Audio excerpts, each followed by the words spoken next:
Oh, you didn't know? Your ass better call somebody! The energy revealed.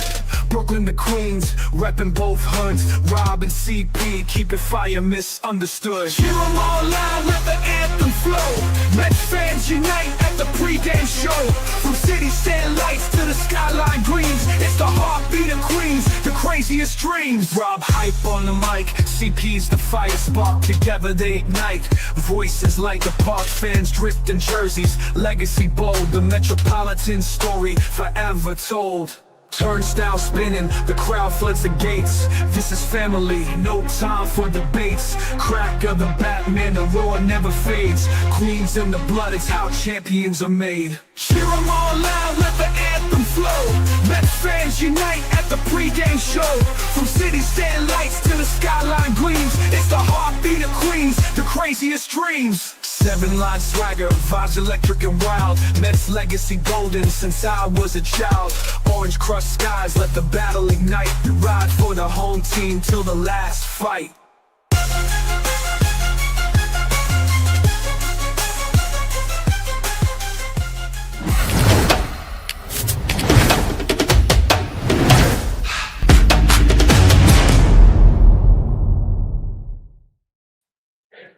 What's up, Mets fans? Welcome back to another amazing Mets pregame show here on this lovely Saturday. We have a 4 o'clock start against the Washington Nationals in Game 2 of this series between the Mets and the Nationals at home at Citi Field, which is the last home series of this lovely regular season here in 2025. We'll be kind of recapping and getting some of Rob's thoughts about yesterday's game, as well as previewing the lineups and pitching matchup that we have going on between these two teams. And before we fully get into it, Rob, how you doing? Doing good, doing good. I'm glad we got that win. It wasn't exactly how we drew it up, but we'll take the win any way we can with now 8 games to go. But yeah, listen, win this series today, man, and just get it done by any means necessary. Listen, you pulled one out yesterday. It wasn't looking good early, but you know what? You got your best pitcher on the mound today, so it's looking good for the Mets, hopefully. Yeah, absolutely. I know that you weren't part of the post game. You couldn't make it on with Nick and myself, and we kind of broke down that ugly win for the Mets because the offense just absolutely showed up, scoring another game where they score upwards of 12 runs, 10 plus runs, whatever it is. And this offense is just on a roll right now. But, we were talking about the ins and outs of yesterday's game. We had to talk about Jose Siri, and it was just so fitting that that type of game from Siri happened because we were talking about Tyrone Taylor in the pregame. We were talking about this center field trio between Mullins, Taylor, and Siri, and how you and the Mets probably will only be rostering 2 of the 3 in the postseason. And I think that just put the nail in the coffin for Jose Siri's chances at a postseason roster spot with this Mets team should they get there. So the Mets had to deal with that. Poor Brandon Sproat had to deal with that, although he did have some command issues with a couple of walks in that third inning when the Nationals scored, 4 runs. A fly ball that Jose Siri, if you're bringing him in as a star defender out in center field, he should be tracking that ball down. It hit his glove, and they actually reversed the ruling. At first, they labeled it a error. And then the next half inning, the official scorekeeper ruled it a base hit, which put a couple of more earned runs on the board on Brandon Sproat's, resume for the overall statistics. Not that it matters, but, there's a lot of things that we could talk about from last night before we fully get into today's game. Mendoza's decision to kind of mimic Tong's last outing and taking Brandon Sproat out after only 71 pitches and putting Huascar Brazaban in, who gave up 2 immediate runs, and they had to put Rayleigh back into that game a little bit earlier than they probably wanted to. The offense in general, Juan Soto, new career high in home runs. I mean, give me your, brief synopsis of thoughts and opinions of the overall game. Yes, it was sloppy, but what did you make of Brandon Sproat, Mendoza's decision, the bullpen, all of it? Yeah, you talked about his location. He was a little off yesterday with Brendan Sproat, and that's okay. Like, he's going to have a game like that. He's not going to be perfect. And, it's a little shocking because, we expect these guys to do so much more. But again, Jose Siri did not help the cause. I mean, my God. I mean, you can't catch a fly ball. Everything that can go wrong for a player in a game went wrong for Jose Siri, and that's unfortunate. But the Mets did bounce back the way they were supposed to. We talked about the offense in a pregame yesterday. What we believe this offense is supposed to drive this team, and it did yesterday. And I didn't like the fact that Sproke had taken out early with, what was it, 72, 73 pitches. I didn't like that, but what is, I guess the point is, we were talking about the bullpen and what is Mendoza and the guys are trying to do, the front office trying to do with this bullpen. I think they're trying to get this bullpen set up for the playoffs. I know that's a little crazy to think about, because Brosman came in and kind of, got a couple of runs, and it was still a close game at the time. And you get a little worried. You're like, all right, here we go again. We got to use 5-6 guys, but you got 8 games to go. You got to figure out who's going to be in this bullpen when and if the Mets make the playoffs. You have to have a good foundation, a good idea when it comes to your bullpen. And I think they are worried about Brandon Sproat's innings. We talked about it a couple of weeks ago in regards to why they haven't brought him up and why they thought they were going to put him in the bullpen when they tried that out, and that failed. They're worried about his innings probably more than Tong and McLean. So it's probably about innings. It's probably about finding the trusted guys in the bullpen going forward over the next week or so before the playoffs starts. Because you got to know. You can't just be throwing guys out there and say, all right, this is our bullpen roster, and then, you're stuck. So I think overall, I like the offense bouncing back, right? Because I know everybody, if you're in group chats, if you're on social media, it was going crazy when the Nationals were up 4-1. Like, it was looking so bad, and I'm like, oh man, I'm glad I'm not on the post game. Chris got to deal with that today, not me. But but you know what? The offense came alive. All the guys that we wanted to see do the job are doing the job. Look at the numbers. It's insane. 3 for 4 for Lindor, 2 for 3 with Soto, Alonso 2 for 4. Those are your guys right there. Look, it's all the crooked numbers are all up on top. That's how you win. That's how this offense drives. This is how this offense drives this team to where it should be. And again, the Mets had to score at least 7 runs yesterday to win. So once again, we talked about the low-scoring games, the close games. Mets have a hard time winning those games. We're not going to score 12 runs all the time. We got to be careful with giving up so many goddamn runs. That is still concerning to me with these 8 games left to go. We could still win games. We could still lose games, obviously. But we can win games in this fashion, and we're probably going to have to win these games like this for the remainder of the season. I don't think you're going to win a lot of 2-1 games. I don't think that this pitching staff in general as a whole is going to be good enough to do that these last couple of games. Now, when it comes to the playoffs, it's always a crapshoot. You don't know.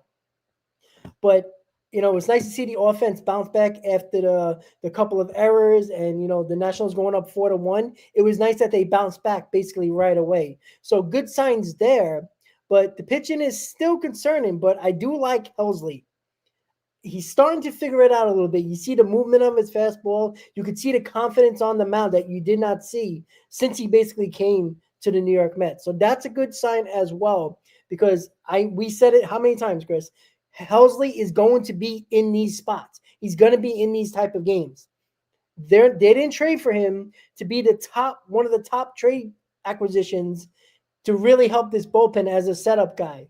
He is going to be a part of this. Believe it or not, when there's big moments in these last few games, he's going to pitch them. And because they have to trust somebody. There's not a lot of guys we can trust in this bullpen. And it was nice to see all these guys get used yesterday. And it's kind of looking like it's Helsley trying to slowly get in that circle of trust. And we know about Tyler Rogers. We know about Brooks Raley. So Stanek was pretty decent in this outing as well. Listen, it was a good win. I don't like the way we won, but you can't be picky at this point now. You win another game 12-6, nobody's going to complain about it. But overall, Sproat, I think, got the raw end of the stick there when it comes to series terrible play. And like you said, Chris, he was off just a tad. But again, what is it? Third start? It's you're going to get something like that. What you want to see him is in his next start bounce back and fix whatever was the problem in this game. Yeah, I agree. And I think the biggest thing also that we didn't mention so far, but we did touch upon it in the post game that I noticed with Brandon Sproat is that, yeah, he got pulled a little bit prematurely. The consistency with Carlos Mendoza and doing this to the young pitchers, I mean, that's going to have to be something where I don't think he can afford to do that, really. If a guy like Tong or Sproat if they're going well, they at least deserve to go back out there for a couple of batters, the first batter, the second batter in the next inning. But I do agree with you at that point in the game. I see where he's coming from and trying to understand how the rest of the game is going to play out and try to get some of these guys some work, especially a guy like Stanek and Helsley, who posted some zeros yesterday. So, that is going to be a huge thing too. And the Mets are trying to juggle something that's just like very difficult right now in trying to get the starters ramped up and ready for the postseason, but also because they've been struggling and also a struggling bullpen trying to get ramped up and stay fresh. Now, like I said, I'll go back to this very topic once more. If you have the amount of arms, especially if Kodai Senga comes up, we don't know if he's actually going to come up or not, or when he's going to come up, or if he's going to be on the postseason roster. I'm assuming that he is. I think the best educated guess is that he is because the Mets did it with him last year too. So if things remain consistent, Kodai Senga will be appearing for the Mets in the postseason in some sort of capacity. But when you have that many starters, let's say you have 7 starters in a 3-game series, in a potential wild card series, you can shorten the game a little bit by not needing to use some of your C-tier guys in the bullpen. And you use the tandems, the tag teams, like we like to call it, and then you go straight to your A guys in the bullpen, which is probably Rayleigh, Rogers, and Diaz at this very moment. So, but when you get to a divisional series, a championship series, you're going to need, it's all hands on deck because you're going to need to obviously lengthen the rotation, and more of these bullpen guys are going to need to contribute as well. So I'm sure the Mets, they shouldn't be looking forward to that because you need to win what's in front of you. First of all, you need to get in, and then you need to take the wild card series. But I'm sure they're thinking about all of this in the road ahead. But the one thing that I did like yesterday is that Brandon Sproat, even after that inning didn't go his way, he was scheduled to get out of that inning still being a 2-1 lead for the Nationals instead of a 4-1 lead. Like he had the ability to get out of it because he had a huge double play after getting first and second, nobody out. It was a huge double play that he got. CJ Abrams hit the RBI double, and then thereafter, that should have been the end of the inning. But of course, we know what happened with Siri, etc. That wasn't the case. But I like that the next inning that he came back out, it seemed like he wasn't that flustered. It seemed like he was ready to go out there, post a zero. He saw his offense in the bottom half of the inning gain a run back to make it 4-2. He said, this offense, with the way that it's rolling, is going to come back in this game. All I need to do is post another zero. That's what he did. And then Alvarez, very shortly after that, tied up the ball game at 4 apiece with a double down the line. So, with these young pitchers, especially, I agree with you that they're going to have hiccups. They're going to have innings like that where they kind of lose command and control. You'd hope they limit it moving down, the stretch of this season because the Mets really can't afford it, but it's going to happen. It's all about how you not let it snowball and roll over into the next inning. And also, like you said, the next outing as well is what we're, wanting to watch from McLean, Tong, and Brandon Sproat. So definitely good point there. All right, let's talk about it. By the way, we appreciate you all being here on this lovely Saturday afternoon. As always, please hit the thumbs up buttons. This is being streamed to both Rob and my YouTube channel. Make sure you hit the thumbs up buttons on both if you're subscribed to both. If you're not subscribed to both channels, and as always, we want to hear what you all have to say. Keep dropping the live chat comments. 8 games to go. This is game 155, Rob. It is now or never. It is do or die time. And this is the point of the season, right? I know that the season is long. Us diehard fans like you and I and a lot of people in this chat that have been here for the majority of the season, right? We watch all these games, schedule permitting, right? Life happens, stuff gets in the way. But for the most part, we watch a good amount of these games. But for other fans that are kind of like tapped into other things, doing something else with their summer, traveling, whatever, that's okay, right? The Mets aren't like life, so to speak. Other people have plans and vacations and stuff, but this is when people start to get excited about this season because everything's taking form. You know who's actually contending, you know who's not in it anymore, and these games are valuable. Every single one of these games are valuable. Now, I'd be lying to you if I told you that, I wish the Mets were in a position where they already clinched and they weren't really playing for that much, but this just makes it all the more exciting. So hopefully the Mets are up to the task and they have Nolan McLean, the best pitcher, the best option. I don't want to jinx him, so I will knock on wood, but he's been absolutely fantastic ever since getting the call from AAA, and he is looking to take this series for the New York Mets. And you're right. If the Mets ended up losing yesterday's game, I know we talked about, series win versus sweep, and I've been on the bandwagon, the notion that this is a must sweep series for the Mets. I was about to go off on the Mets if they had lost that game because you cannot afford to lose any of these games against the Nationals, especially given who you have coming up in the Chicago Cubs, who didn't do their job last night against the Reds for our sake. So the Reds are still 2 games back. I believe the Diamondbacks did lose. So now the Mets are up 3 on the Diamondbacks and they're up 4 on the Giants. So we're starting to see a little bit of shifting in, at one point we thought the Diamondbacks could make a serious run, but now it's the Reds. So we got game 155 today. This is the lineup from Lindor, batting leadoff, of course, playing shortstop, all the way down to Cedric Mullins back in the lineup. The good news is yesterday, Tyrone Taylor also did start a rehab assignment, if I'm not mistaken. So he's on the fast track to rejoin this team. And that is going to be awesome because then we don't have to see Cedric Mullins on an everyday basis. Nothing against Cedric Mullins. I'd just like to see Tyrone Taylor over him. I think we had that discussion already. But what do you make of this game?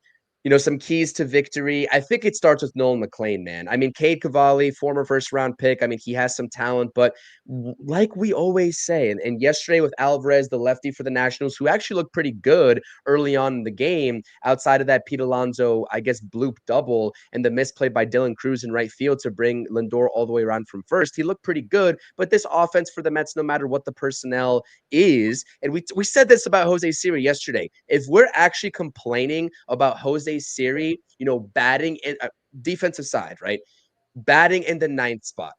And that's what fans think the difference of the Mets scoring runs versus not scoring runs is going to be, then that means this offense isn't producing at even half of its peak. But the thing is that no matter who is batting 9, no matter, who's batting 8, really the bottom 3 right now with the way that Lindor, Soto, and Alonso are going, and even Brandon Nimmo, it doesn't really matter what combination you put down there in 7, 8, 9. Of course, you always want to strengthen every part of your lineup, but it should not come down to that. And I think that's something that you've also echoed that very sentiment for quite some time. So immediate thoughts about this game today and what you're looking for out of this team. It's kind of the same concept, right? Who cares about Mullins batting 9th? If we're going to be talking about Mullins on the post game in regards to him not doing the job or him, getting stuck with all the runners on base and not coming through, then the guys before him didn't do the job either. I think it's the same simple concept, right? Pitch well, score some runs. Nolan McLean is your ace. He needs to go out there. And we talked about yesterday when, hey, 3 runs or less, we'll take 2 runs less, but 3 runs or less. Obviously that didn't happen. But for Nolan McLean, when you got portrayed now or put in that spot of ace, we're expecting 6 innings, 2 runs. I think that should be something that every Met fan should be talking about in regards to what we need to get from Nolan McLean. He's in the shit now, so to speak. That's what he was putting in, and he's doing great. And I think that he pitches well. Give me 6 innings, 2 runs, and the Mets continue to score. Again, the top of the guys are doing the job right now. I expect that the Mets score 5 runs at least in this game. They'll win easily, and that's the way I feel. I like the lineup. Again, Marte again DHing. I know, no Vientos, which is interesting. And again, this is going to be such a crazy dynamic. I know we're talking about later on, but it's weird. It was 2 out of the last 3 games, Vientos didn't play. So, he kind of is cooling off a little bit as well. Hasn't been the same guy he was when he was right out a couple of weeks ago. And Marte, again, the veteran presence, man, I'm telling you, I would not be shocked if you see Marte game 1 playoffs in the lineup, especially if he's hitting. But I like the lineup. I would like to get Mullins going. I really would like to get Mullins going. I still feel like there's another level to Mullins offensively that we still haven't seen yet. He's a professional guy, right? He doesn't bitch, he doesn't moan. He goes out there, he hustles. He never not hustles, which is a good sign. I would like to get him going because it seems like he is a team guy, right? He does seem like he gets along good with those guys in the dugout. I just hope Mullins can get going offensively a little bit, because if Mullins can get going, I mean, who do you want to face in his lineup? Every one of these guys are a hard out in this lineup. I like the lineup. Score some damn runs, keep it going, and Nolan McLean, do what you've been doing. Yeah, absolutely. And as it pertains to a little bit of a scouting report about Cade Cavalli, I always try to put something in there about the opposing team starting pitcher. I mean, I don't think we've seen much of him this year at the major league level. I think he's got around just under 40 innings under his belt for the Washington Nationals. He's got like a 4+ ERA. Again, former first round pick for them. I think he was like 22nd overall back in 2020. But he's coming back from Tommy John surgery, or he did come back from Tommy John surgery in the middle of last year in 2024. And I saw an article talking about how he needed to quote unquote relearn his pitches, and he's still trying to ramp up, etc. So with the lack of sample size at the major league level, obviously that means something for Cade Cavalli in this 2025 season, but the talent is there. He does throw hard. I mean, he does have a fastball. It's 97 and a half, according to Baseball Savant. So he's has some velocity, but I was actually shocked when you have 97 in your back pocket.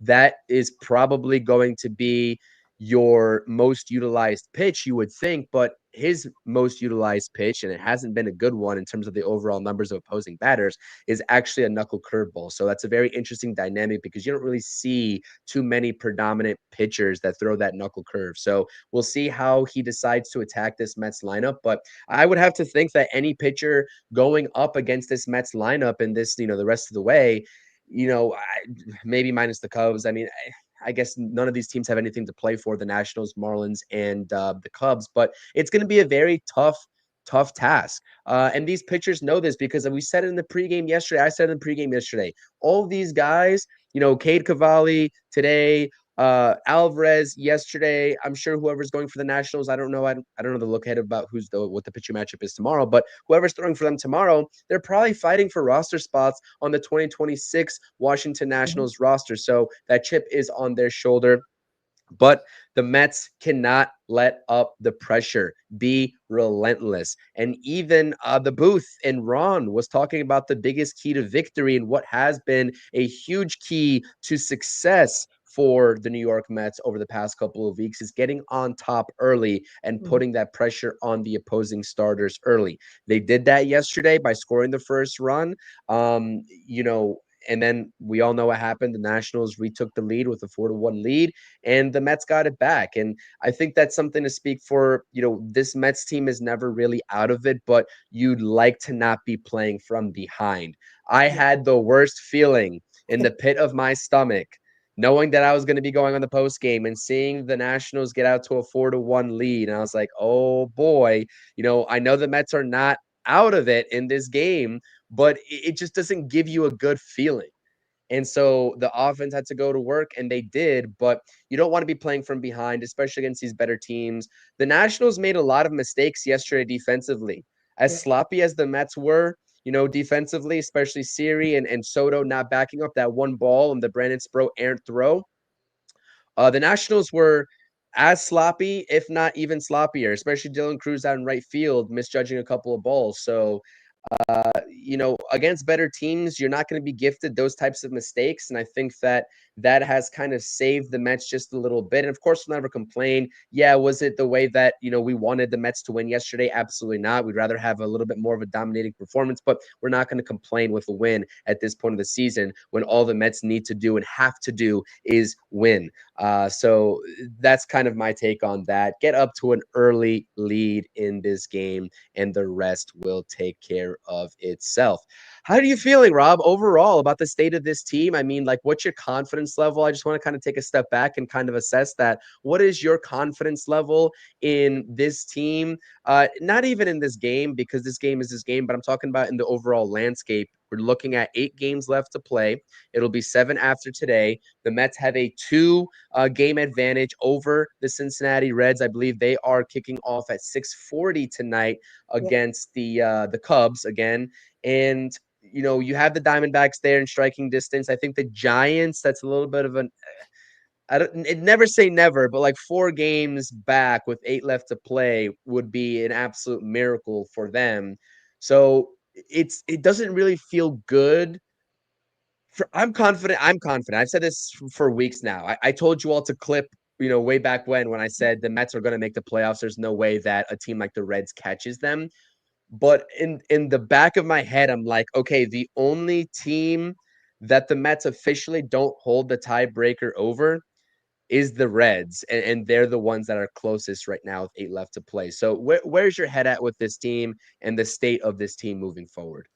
Oh, buckle up. I'm on the roller coaster because, again, do we really think this is going to be easy? It's not. It's not even just us winning. It's with the Reds too. And again, we're 2 games ahead of them. And if you really just quickly do the Mets with 8 games to go, let's say the Mets go 5-3, right? Nothing special, right? 2 games over 500 over the last 8 games, 5-3. Just do quick math. What do the Reds have to do just to tie us? They have to go 7-1 in their last 8 games. That's basically it, right? That's the number right there. If they go 7-1 and we go 5-3, they make the playoffs over us with a tiebreaker. So are they going to go 7-1? Are they good enough to go 7-1? And are the Mets, a little bit above average to go 5-3?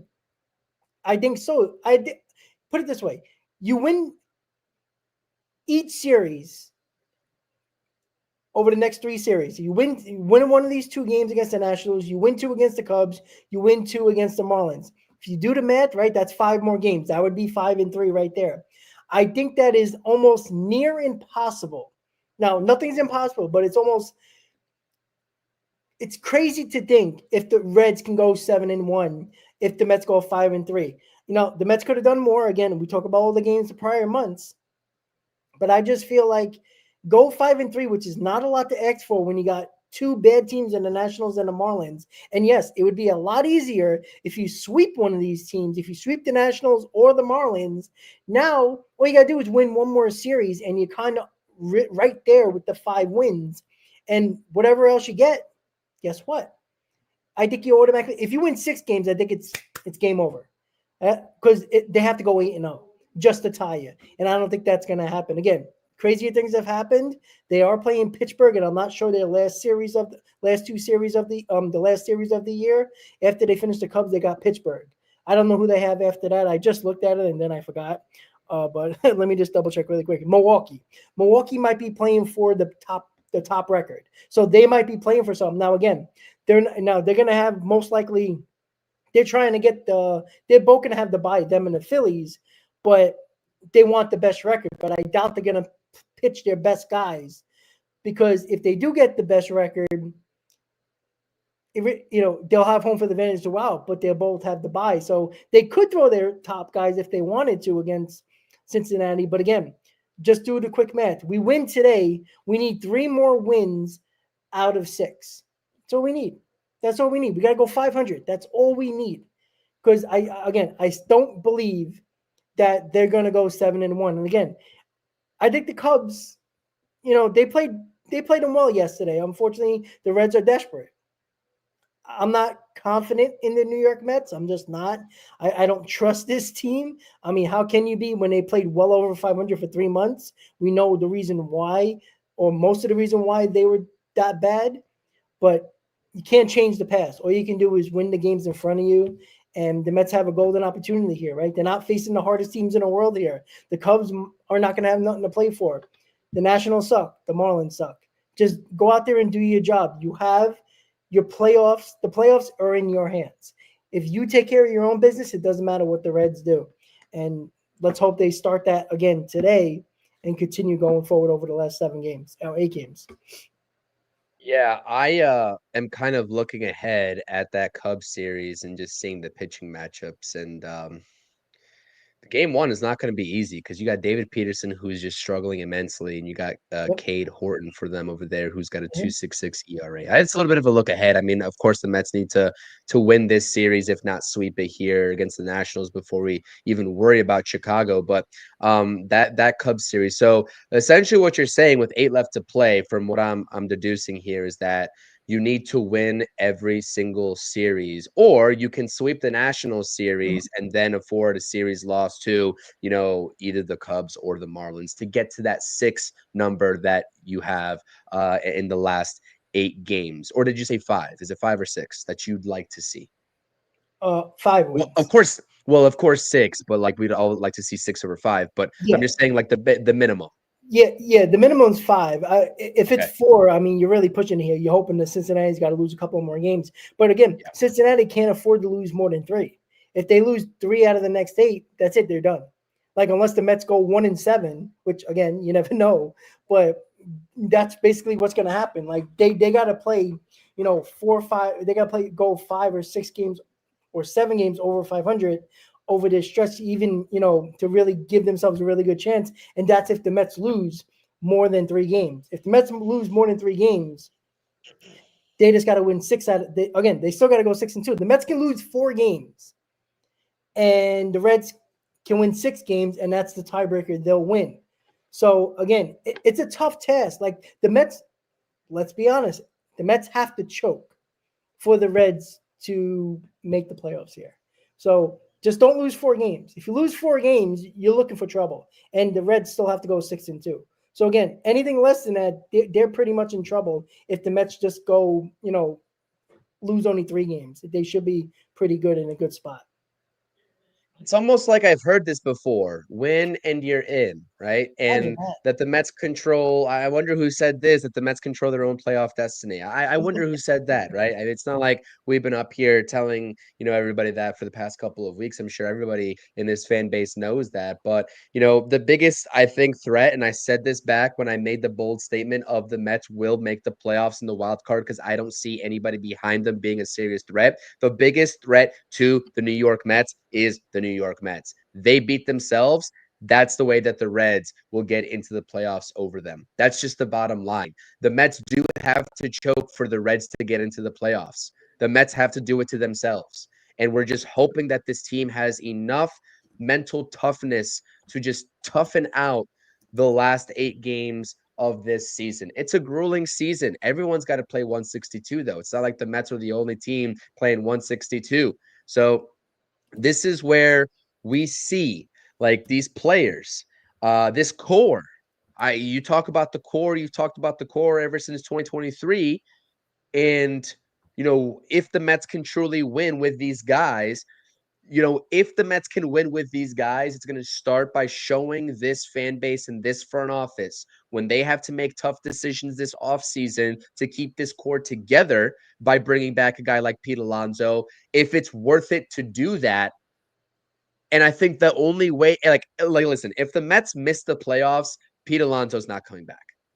Whether it's his decision or not, I'm talking about from David Stearns' standpoint, I think there's going to be a shakeup. Whether you agree with it, whether you think that's the proper shakeup or not, I think that would be 100%.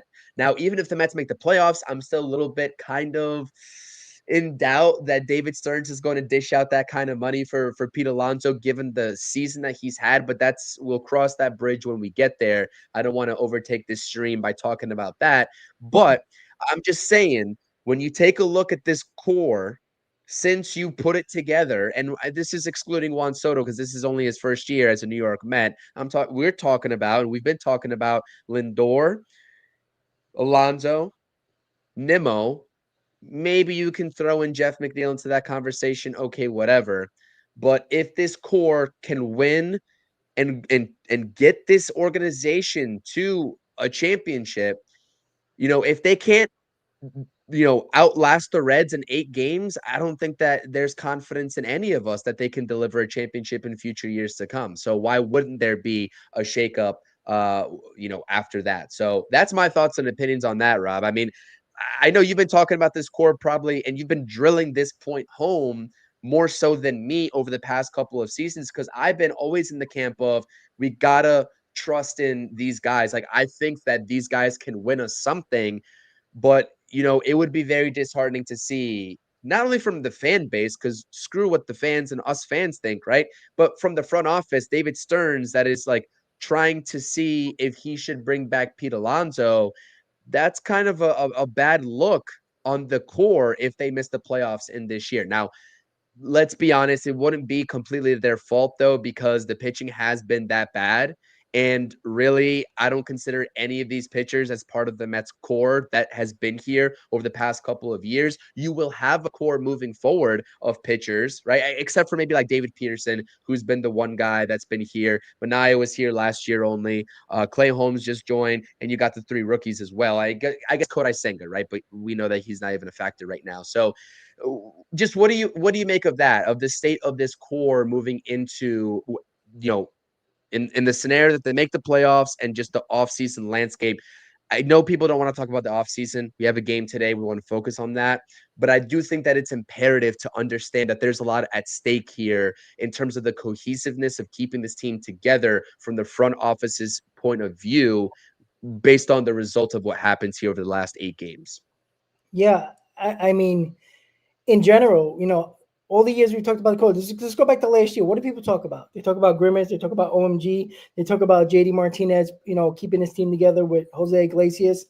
Where do you hear the Pete Alonso name? Where do you hear the Brandon Nimmo name? Let's be honest. Before Lindor was, MVP candidate, that was basically it. It was everybody else, right? It was guys like, Jose Quintana. They were talking about Brandon Nimmo and Pete Alonso not doing what they're supposed to do basically the whole season. Obviously, the playoffs was a different story, but that's the problem. And at some point, and again, Pete Alonso had the opportunity a couple of years ago to sign an extension. He did not. So that's on him for not being here long term. Not the Mets' fault, right? Why do Mets have to overpay for a guy that no other team is overpaying for? Like, that's what you have to understand. It's not just about the New York Mets. Pete Alonso had the opportunity a couple of years ago to sign an extension. He did not. So it's not the Mets' fault that they went out and got Juan Soto. It's not the Mets' fault that they paid Brandon Nimmo. Pete Alonso had that opportunity. He did not take it. That's on Pete Alonso. And you know what?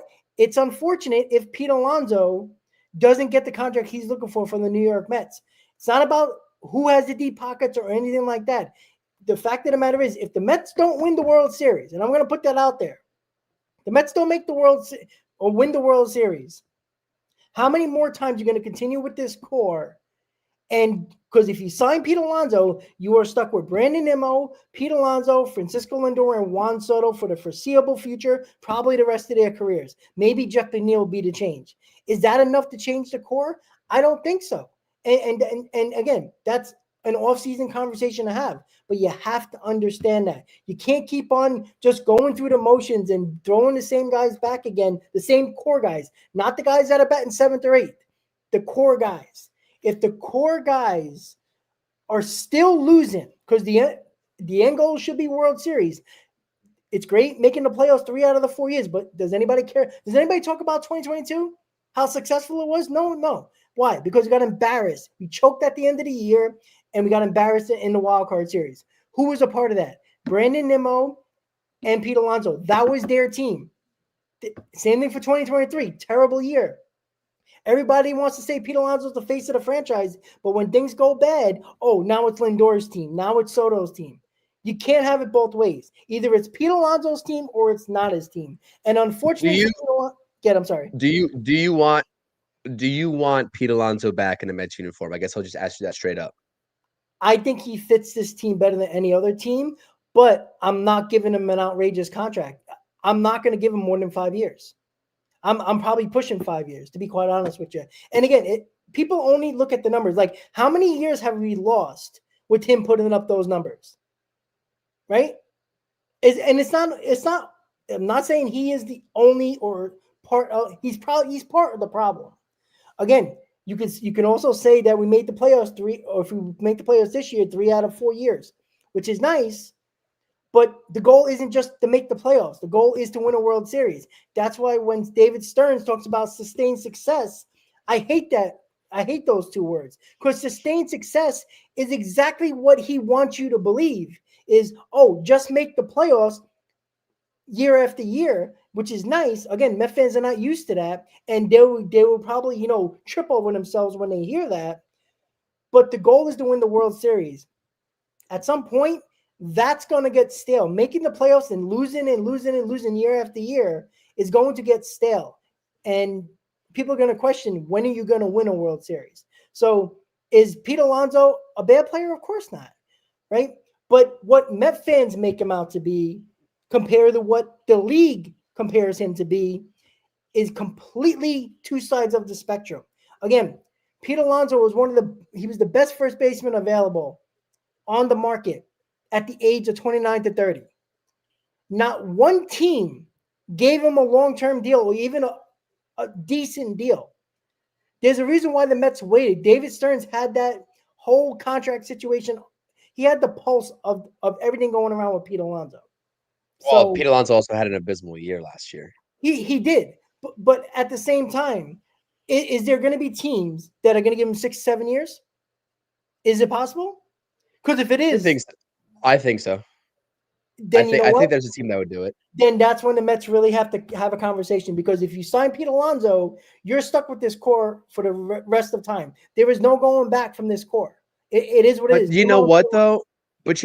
Wouldn't you argue? At least I would argue that the quote unquote sustained success definition would fit perfectly when you look at what Pete Alonso is doing alongside Juan Soto and vice versa right now. Wouldn't you like to see that duo? Because I honestly think if this season fails, I know the offense started off really slow. I understand that, but this season fails because of David Stearns' lack of ability to get competent pitching and having to rely on the rookies last minute. I don't think it fails because of Pete Alonso. That it sure as hell doesn't, fail because what's his face? Soto didn't show up because he's showing up. You can't blame Lindor. Nimmo has been kind of like he's got good numbers. You can't really blame Nimmo, although I think that contract we both agree is kind of egregious and the Mets are stuck with it, unfortunately. But I have a hard time blaming the offense if this season goes awry. Unfortunately, I think that Pete Alonso, in the front office perspective, and maybe for the same reasons that you're giving right now, would be kind of like this scapegoat. But I think sustained success, if we're looking for that from a pitching perspective and getting these young rookies acclimated for the long haul on this team, at least if you give Alonso a 6-year contract because of the numbers that he posted, you get the next 6 years of the production that we're getting right now from both Juan Soto and Pete Alonso. And I think that's a really good 1-2 duo in around baseball, point blank period. Well, all right. Let me ask you this question then. If it's between Pete Alonso and Kyle Schwarber, I know they're not playing. He's not playing first base, but again, you got Ryan Clifford in the minor leagues, and this is the problem that I have with David Stearns. Are you gonna spend the money, or are you gonna let these young kids play? Because you could sign Kyle Schwarber, who hits more home runs than Pete Alonso, who has better plate appearances a lot of the time than Pete Alonso. But he doesn't play first base. You can put Ryan Clifford in there, who's probably a 20 home run guy, and you got a 50 home run guy or 45 home run guy in Kyle Schwarber, and now he's a couple of years older. Do you do that? Like, that's the idea. Because again, they're not trading these guys. That's the problem. If you sign Pete Alonso, you better trade Ryan Clifford, because what the hell is he here for? That's the other problem. Like, again, we're gonna be backlogged again, like we were this year. He could be your DH. And then they could still be trying to Clifford, and then they could still be trying to move Mark Vientos off of Mark Vientos, because I don't think Mark Vientos has proven anything this year, really. I mean, he had a hot stretch for 2 weeks, and he looked unstoppable, and everyone's saying that he was back, and I thought that he was back too. But all in all, when you take a look at this season for Mark Vientos, it really hasn't been, especially if you're getting the production that you got from Brett Beatty this season. That's what he's going to be moving forward. I think a good calculated risk, if Pete Alonso's back, then you have Clifford as a maybe a DH option, and then maybe Mark Vientos is the odd man out. I don't know. It's a lot of like, it's a merry-go-round situation. It's a fascinating conversation for the offseason. Oh my! If you think that this is, I know that we're kind of annoying some people taking pregame talk of offseason talk, but if you like this conversation right now, I hope you all stick around for this offseason. Whenever this Mets season is done, regardless if they don't make the playoffs, if they lose in the wild card, if they win the World Series, I don't care, because this same conversation is still going to happen on both of our channels with videos and streams just like this right here, because there is a lot of roster uncertainty on the offensive side, I will say, driven by Pete Alonso. Pitching, I think our pitching is going to look the same, plus the addition of I Christian agree. Scott in the mix next year. I don't Mhm. think there's much going to change. This is going to change with the pitching, unfortunately. You'll probably see some shakeups maybe in the bullpen. You have to shake up the bullpen a little bit.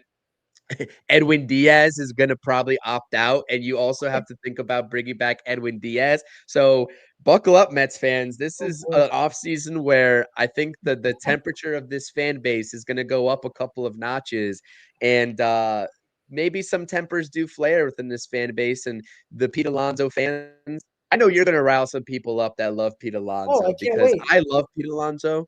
I love Pete Alonso. I really want him to stick around. I think he'd be a good asset alongside Juan Soto for the foreseeable future, even if it is 6 years.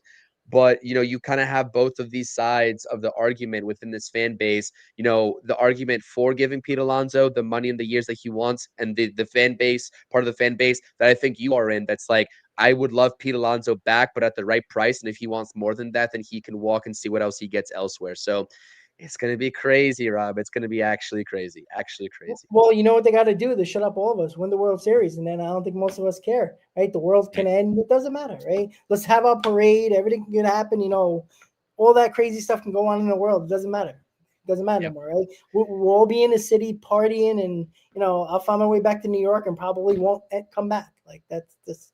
Hopefully that happens. Hopefully that happens. That would be a fun stream. Yeah, absolutely. I think the other conversation, because I see a lot of Carlos Mendoza discourse, in this fan base, and he's had a really down year from a managerial perspective. But there's a lot of reasons, and probably a big excuse of like roster turnover, that I would be willing to give him in his second year as Mets manager. I think some of the blame is kind of a little bit unwarranted at times for Mendoza. Has he had the cleanest year No. decision making wise? Absolutely not. We'll both be the first ones to say that, but the guy that's in charge of bringing him back or letting him go already said that he's going to be brought back, and that's just the bottom line. So I'm not really sure why this fan base is talking about Carlos Mendoza here down the end of the season. If the Mets lose and they don't make the playoffs, or if they do make the playoffs, it doesn't really matter. I don't think that's going to impact Mendoza's job status, no matter what Yeah. your opinion on that is, because we've already heard it from the man himself, David Stern. So final thoughts here before we get out of here. We got game 2, Nolan McLean versus Cade Cavalli, game 155. Last home series of the 2025 season for the New York Mets before they take on 6 games in a row on the road to end the season. Rob, final thoughts before we sign off until the post game later today.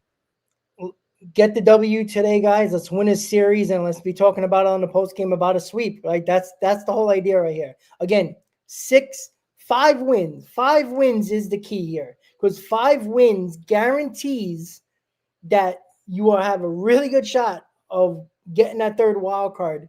Only because 2 games back are the Reds. The only way they can tie you is to go 7-1 in their last 8 games. So again, 5 wins total is kind of the minimum of probably comfortably being in a wild card spot, because the Reds really have to play outstanding baseball, which they can. You don't want to rely on another team, but 5 wins should get it done. 6 wins is kind of, put it in the books. We're in the playoffs, and then we'll be talking about a matchup. But Nolan McLean, do what you've been doing. Line up, score some runs, and hopefully we're talking about a W on the post game show, Chris. And that's it. Like, there's no more excuses for this team. Limit their mistakes, and everything will be okay. One day at a time, must sweep series. In my humble opinion, get the job done. I want to be talking about a W, spamming some W's in the post game stream. See you all later. And hopefully this offense is up to the task. Just put up the proper amount of runs and get the win. I appreciate everyone being here on both of our channels. As always, hit the thumbs up, subscribe to the channel, and we'll see you all in just a couple of hours for the post game. Peace, and let's go Mets. Let's go Mets.